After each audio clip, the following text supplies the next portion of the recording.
സ്വന്തം മാതാപിതാക്കളെ ശ്രദ്ധിക്കാത്ത, ക്രൂരമായി അവരെ മർദ്ദിക്കാൻ പോലും മടിയില്ലാത്ത, അവരെ അവഗണിക്കുന്ന, കൊല ചെയ്യാൻ വരെയും തയ്യാറായ പല കുടുംബത്തിൻ്റെയും പല മക്കളുടെയും അവസ്ഥ ഇത് നമ്മൾ വായിക്കാറുണ്ട്. വാർത്തകളായി വരുമ്പോൾ അത്ഭുതപ്പെടാറുണ്ട്. അതിനെ സംബന്ധിച്ച് ചർച്ച നടത്താറുണ്ട്.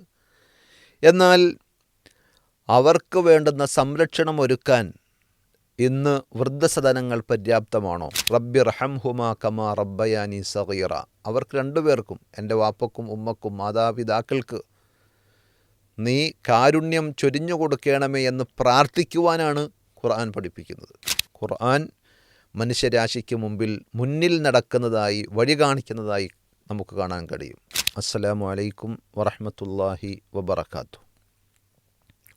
ഓരോ കാലഘട്ടത്തിലും പുതിയ പുതിയ പ്രശ്നങ്ങളും പ്രതിസന്ധികളും പ്രയാസങ്ങളുമൊക്കെ മനുഷ്യൻ അഭിമുഖീകരിച്ചിട്ടുണ്ട്. മനുഷ്യസ്നേഹികളായ പല ആളുകളെയും ആ പ്രശ്നങ്ങൾ അലട്ടുകയും അതിന് പരിഹാരം നിർദ്ദേശിക്കാൻ വേണ്ടി അവരാത്മാർത്ഥമായി പണിയെടുക്കുകയും പരിശ്രമിക്കുകയും ചെയ്തിട്ടുമുണ്ട്. അങ്ങനെ പല പ്രതിസന്ധികൾക്കും പരിഹാരങ്ങൾ നിർദ്ദേശിച്ച്, അത് പരിശോധിച്ച്, അത് പരീക്ഷിച്ച് ചിലതൊക്കെ വിജയിക്കുകയും പലതും പരാജയപ്പെടുകയും ഒക്കെ ചെയ്ത ചരിത്രം നമ്മുടെ ഇന്നലകളിലേക്ക് തിരിഞ്ഞു നോക്കിയാൽ കാണാൻ കഴിയും. എന്നാൽ പരിശുദ്ധ ഖുർആനിൻ്റെ ഒരു പഠനത്തെ നമ്മൾ ആത്മാർത്ഥമായി പരിശോധിക്കുകയാണെങ്കിൽ, അല്ലെങ്കിൽ വിലയിരുത്തുകയാണെങ്കിൽ, ഖുർആനിനെ നമ്മളൊന്ന് അറിയാനും പഠിക്കുവാനും ശ്രദ്ധിക്കുകയാണെങ്കിൽ, ഖുർആൻ ഇത്തരം പ്രതിസന്ധികൾക്കും പ്രയാസങ്ങൾക്കുമൊക്കെ പരിഹാരം നിർദ്ദേശിക്കുന്നതിൽ ലോകത്തിൻ്റെ മുന്നേ നടക്കുന്നതായി കാണുവാൻ സാധിക്കും. ഖുർആൻ വഴികാട്ടുകയാണ്, ഖുർആൻ മുന്നിൽ നടക്കുകയാണ്. ഏത് പ്രതിസന്ധികളും ഇന്നും ഈ കാലഘട്ടത്തിലും സമൂഹം അനുഭവിക്കുന്ന ഒട്ടേറെ പ്രയാസങ്ങളുണ്ട്, പ്രതിസന്ധികളുണ്ട്. അതിനൊക്കെ പരിഹാരം ദൈവീക ഗ്രന്ഥമായ ഖുർആനിലുണ്ട്. അതൊരു മുസ്ലിമായ വ്യക്തി അവരുടെ ഒരു വേദഗ്രന്ഥത്തെ സംബന്ധിച്ച് പ്രശംസിച്ചു പറയുന്നു എന്ന് അണ്ടർ എസ്റ്റിമേറ്റ് ചെയ്യാതെ, അതിലെന്തെങ്കിലും വസ്തുതയുണ്ടോ എന്ന് പരിശോധിക്കാൻ ബുദ്ധിയും വിവേകവും ചിന്തയും തൻ്റെ ഇടവുമുള്ള ഓരോരുത്തരും തയ്യാറായി കഴിഞ്ഞാൽ അവർക്കത് മനസ്സിലാകും. അത് കേവലം ഒരു അവകാശവാദമല്ല, വസ്തുതയാണ്, സത്യമാണ് എന്ന് അത് പഠിച്ചറിഞ്ഞവർ പ്രഖ്യാപിച്ചിട്ടുണ്ട്, മനസ്സിലാക്കിയിട്ടുണ്ട്. ചില ഉദാഹരണങ്ങൾ നമ്മളൊന്ന് ശ്രദ്ധിച്ചു നോക്കുക. സ്വന്തം മാതാപിതാക്കളെ ശ്രദ്ധിക്കാത്ത, ക്രൂരമായി അവരെ മർദ്ദിക്കാൻ പോലും മടിയില്ലാത്ത, അവരെ അവഗണിക്കുന്ന, കൊല ചെയ്യാൻ വരെയും തയ്യാറായ പല കുടുംബത്തിൻ്റെയും പല മക്കളുടെയും അവസ്ഥ ഇത് നമ്മൾ വായിക്കാറുണ്ട്. വാർത്തകളായി വരുമ്പോൾ അത്ഭുതപ്പെടാറുണ്ട്. അതിനെ സംബന്ധിച്ച് ചർച്ച നടത്താറുണ്ട്. എന്നാൽ അവർക്ക് വേണ്ടുന്ന സംരക്ഷണം ഒരുക്കാൻ ഇന്ന് വൃദ്ധസദനങ്ങൾ പര്യാപ്തമാണോ? അതാണോ അതിൻ്റെ പരിഹാരം? അതല്ല, എവിടെയാണ് നമ്മൾ ചികിത്സിക്കേണ്ടത്? വിളയിൽ കൊണ്ടുപോയി വളം വെക്കുന്നതിന് പകരം വളമിടേണ്ടത്, വളം കൊടുക്കേണ്ടത് എവിടെയാണ്, ഏത് സമയത്താണ് എന്ന് തിരിച്ചറിഞ്ഞിട്ടില്ലെങ്കിൽ ആ ചെയ്യുന്ന പണി വിഫലമാകും, ഒരു ഗുണവുമില്ലാതെയായി പോകുമെന്നത് നമുക്കൊക്കെ അറിയുന്ന കാര്യമാണ്. അവിടെയാണ് പരിശുദ്ധ ഖുർആൻ മാതൃത്വത്തെ, അതേപോലെ പിതൃത്വത്തെ അംഗീകരിക്കുവാനും ആദരിക്കുവാനും അവരെ റെസ്പെക്റ്റ് ചെയ്യാനും പരിഗണിക്കുവാനും ഒക്കെയുള്ള അധ്യാപനങ്ങൾ നൽകിയത്.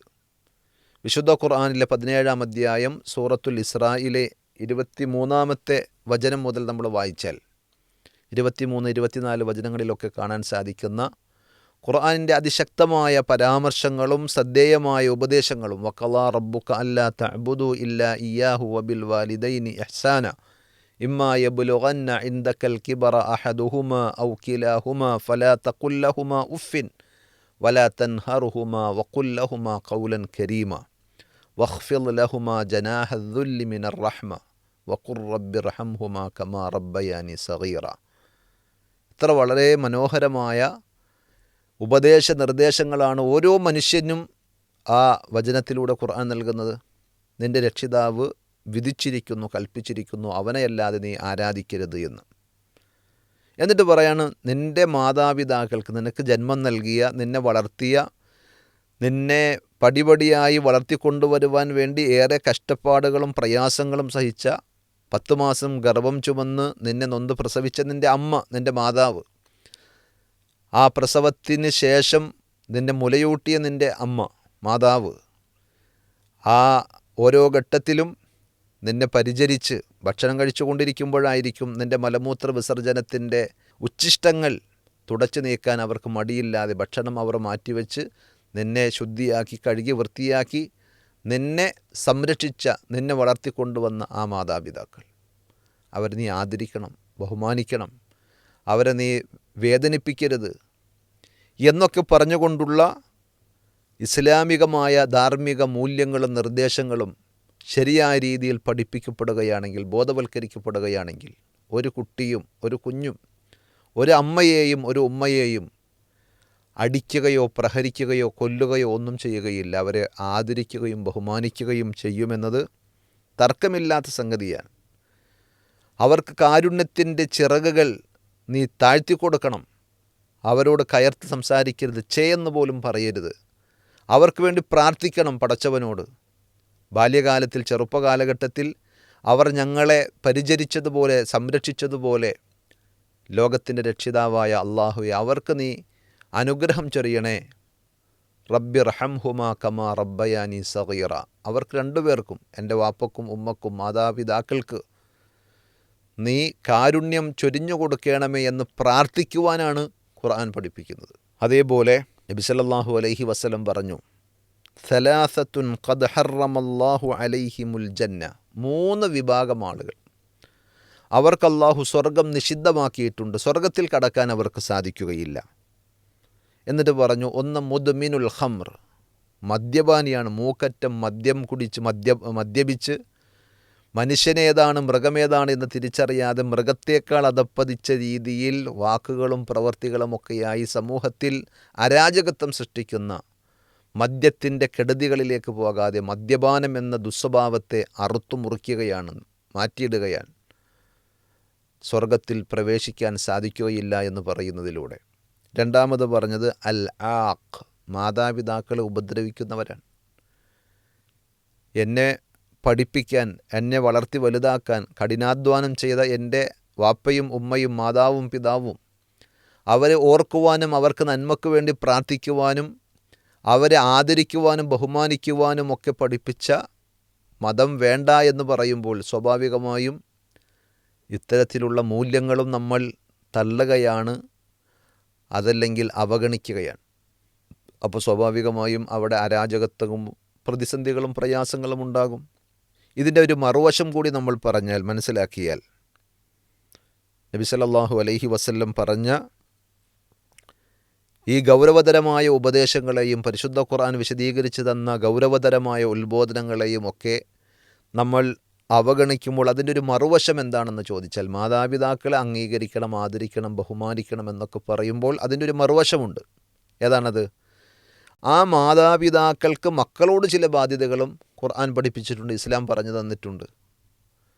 അവരെ പരിചരിക്കേണ്ടതുപോലെ പരിചരിക്കാൻ ഉദാഹരണം മാത്രം ഞാൻ പറയാം, ഒരൊറ്റ ഉദാഹരണം മാത്രം. ചെറിയ കുട്ടിയായിരിക്കുമ്പോൾ ഏതൊരു കുഞ്ഞിൻ്റെയും അവകാശമാണ് ആ അമ്മയുടെ അമ്മിഞ്ഞപ്പാൽ, മുലപ്പാൽ.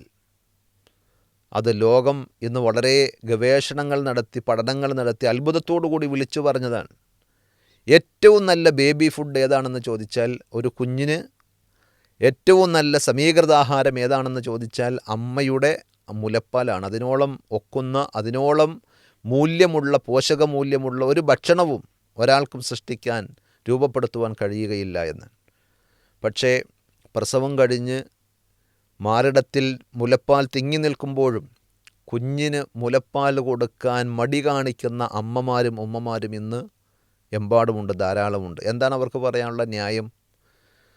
കുട്ടിയെ മുലയൂട്ടിക്കഴിഞ്ഞാൽ ഞങ്ങളുടെ സൗന്ദര്യം പോകും, മാറിടിഞ്ഞു പോകും. അങ്ങനെയൊക്കെ സൗന്ദര്യത്തിൻ്റെ പേരിൽ സ്വന്തം മക്കളെ, സ്വന്തം കുഞ്ഞുങ്ങളെ പരിചരിക്കുവാനും മുലയൂട്ടുവാനും വരെയും മടി കാണിക്കുന്ന ആളുകൾ, സ്വാഭാവികമായും അവർക്ക് ചില തിരിച്ചടികളുണ്ടാകും. സ്നേഹമില്ലാത്ത മക്കളായി നമ്മുടെ മക്കൾ വളർന്നു വരുമ്പോൾ ഒരു കമ്മിറ്റ്മെൻറ്റും ഒരു ബാധ്യതയും ഉത്തരവാദിത്വവും ബന്ധവുമില്ലാത്തവരായി അവരങ്ങനെ ജീവിക്കുമ്പോൾ സ്വാഭാവികമായും വരുന്നതാണ്, അവരവരുടെ സൗകര്യങ്ങൾ തേടി വേറെ ഇടങ്ങളിലേക്ക് പോകും.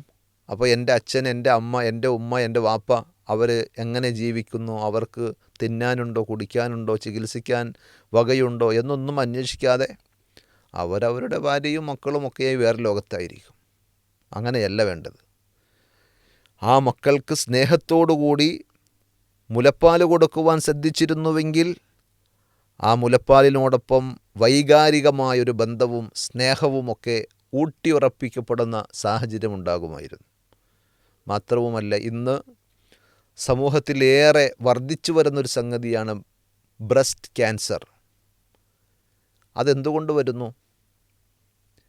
ബ്രസ്റ്റ് ക്യാൻസർ അവിടെ വരാനുള്ള പ്രധാനപ്പെട്ടൊരു കാരണം, പ്രധാനമായും ഡോക്ടർമാരും അതേപോലെ ആ വിഷയത്തിൽ പഠനം നടത്തുന്ന ആളുകളുമൊക്കെ പറയുന്നത്, മുലപ്പാൽ കൊടുക്കാതെ അതങ്ങനെ വെച്ചുകൊണ്ടിരിക്കുന്ന സ്ത്രീകളിലാണ് കൂടുതലും അതുണ്ടാകുന്നത് എന്നാണ്. പ്രകൃതിയിലെ ഒരു പ്രതിഭാസം, അള്ളാഹുവിൻ്റെ ഒരു സുന്നത്ത് എന്ന രീതിയിൽ നമുക്ക് കാണാൻ സാധിക്കുന്ന ഒരു കാര്യം അതിലുണ്ട്. ഏതൊരു കാര്യത്തെയും ഏതൊരു വസ്തുവിനെയും അതിൻ്റെ ധർമ്മം വിനിയോഗിക്കാൻ, അതിൻ്റെ ലക്ഷ്യം നിറവേറ്റാൻ വേണ്ടി നമ്മൾ ഉപയോഗപ്പെടുത്തിയിട്ടില്ലെങ്കിൽ അത് പിന്നെ വേസ്റ്റായി പോകും.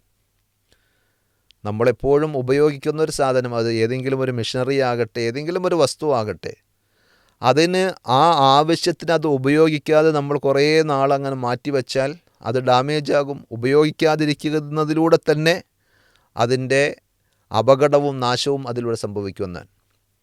അപ്പോൾ മുലപ്പാൽ അള്ളാഹു അവിടെ സംവിധാനിച്ചത്, ആ മുലപ്പാൽ അതിൻ്റെ കുഞ്ഞിന് കിട്ടാൻ വേണ്ടിയിട്ടാണ്. അത് കൊടുക്കാതിരിക്കുമ്പോൾ സ്വാഭാവികമായും അത് ആവശ്യമില്ല എന്ന ഒരു അവസ്ഥയിലേക്ക് വരികയും അത് റിമൂവ് ചെയ്യേണ്ടെന്ന സാഹചര്യം ഉണ്ടാവുകയൊക്കെ ചെയ്യും. അപ്പോൾ ബ്രസ്റ്റ് ക്യാൻസർ എന്ന് പറയുന്ന മാരകമായ അവസ്ഥയും വേദനയും ഒക്കെ വരുന്ന ഒരു രോഗത്തിൻ്റെ പിടുത്തത്തിലേക്ക് നമ്മൾ മാറാനുള്ളൊരു കാരണം, നമ്മൾ ചില കാര്യങ്ങളിൽ വീഴ്ച വരുത്തിയതാണ് എന്നതുകൂടി നമ്മൾ തിരിച്ചറിയണം. അവിടെയാണ് ഖുർആൻ പറഞ്ഞത്, വൽവാലിദാതു യുർളിഅന ഔലാദഹുന്ന ഹൗലൈനി കാമിലൈൻ. 1400 വർഷങ്ങൾക്ക് മുമ്പ് വിശുദ്ധ ഖുർആൻ പറയുകയാണ്, ലോകാരോഗ്യ സംഘടനയുടെ പഠനങ്ങളും ഗവേഷണങ്ങളും പ്രഖ്യാപനങ്ങളും ഒക്കെ വരുന്നതിന് എത്രയോ നൂറ്റാണ്ടുകൾക്ക് മുമ്പ് സ്വന്തം മാതാക്കൾ, അമ്മമാർ അവരുടെ മക്കൾക്ക് 2 വർഷം മുലയൂട്ടണം. മുലയൂട്ടൽ പൂർത്തീകരിക്കാൻ ഉദ്ദേശിക്കുന്ന ആളുകൾക്ക് ഇതൊരു ബാധ്യതയായി, ഉത്തരവാദിത്തമായി ഖുർആൻ പഠിപ്പിക്കുകയാണ്. അതിന് പകരം ആ മുലപ്പാൽ മറപ്പിച്ചുകൊണ്ട് അല്ലെങ്കിൽ മറന്നുകൊണ്ട് ബേബി ഫുഡുകൾ നമ്മൾ കൃത്രിമമായി ഉണ്ടാക്കി അവർക്ക് കൊടുക്കുമ്പോൾ, എത്ര വലിയ കമ്പനി ഇറക്കുന്ന, എത്ര ഹൈജീനായിട്ടുള്ള പ്രോസസ്സിങ്ങിലൂടെയാണ് വരുന്നതെങ്കിലും മുലപ്പാലിനോളം കിടപിടിക്കുന്നതോ തുല്യതയുള്ളതോ ആയ ഒരു ബേബി ഫുഡും വേറെയില്ല എന്ന് നമ്മൾ തിരിച്ചറിയേണ്ടതുണ്ട്. ഖുർആൻ പറഞ്ഞ, ഇസ്ലാം പഠിപ്പിച്ച ഓരോ വിഷയങ്ങളെയും ധാർമ്മിക മൂല്യങ്ങളെയും ഉപദേശങ്ങളെയും നമ്മൾ വിലയിരുത്തുകയാണെങ്കിൽ, മനസ്സിലാക്കുകയാണെങ്കിൽ, ഖുർആൻ മനുഷ്യരാശിക്ക് മുന്നിൽ നടക്കുന്നതായി, വഴി കാണിക്കുന്നതായി നമുക്ക് കാണാൻ കഴിയും. ഇന്ന ഹാദൽ ഖുർആന യഹ്ദീ ലില്ലത്തി ഹിയ അഖ്വം. തീർച്ചയായും ഈ വിശുദ്ധ ഖുർആൻ ഏറ്റവും കുറ്റമറ്റതിലേക്ക്, ശരിയായതിലേക്ക് നിങ്ങളെ വഴി കാണിക്കുന്നു എന്നാണ് ഖുർആൻ പറഞ്ഞത്. ആ ഖുർആൻ അറിയാൻ, പഠിക്കാൻ നമ്മൾ തയ്യാറാവുക. അതിൻ്റെ അർത്ഥവും ആശയങ്ങളും വിശദീകരിക്കുന്ന നിരവധി സദസ്സുകൾ, വേദികൾ, സംവിധാനങ്ങൾ നമ്മുടെ നാട്ടിലും പുറം നാട്ടിലുമൊക്കെയുണ്ട്. അത് നമുക്ക് ഉപയോഗപ്പെടുത്തുവാൻ സാധിക്കണം. അങ്ങനെ ഖുർആനൊന്ന് അറിയാൻ, പഠിക്കാൻ നമ്മൾ ശ്രദ്ധിക്കുക. അള്ളാഹു അനുഗ്രഹിക്കുമാറാകട്ടെ.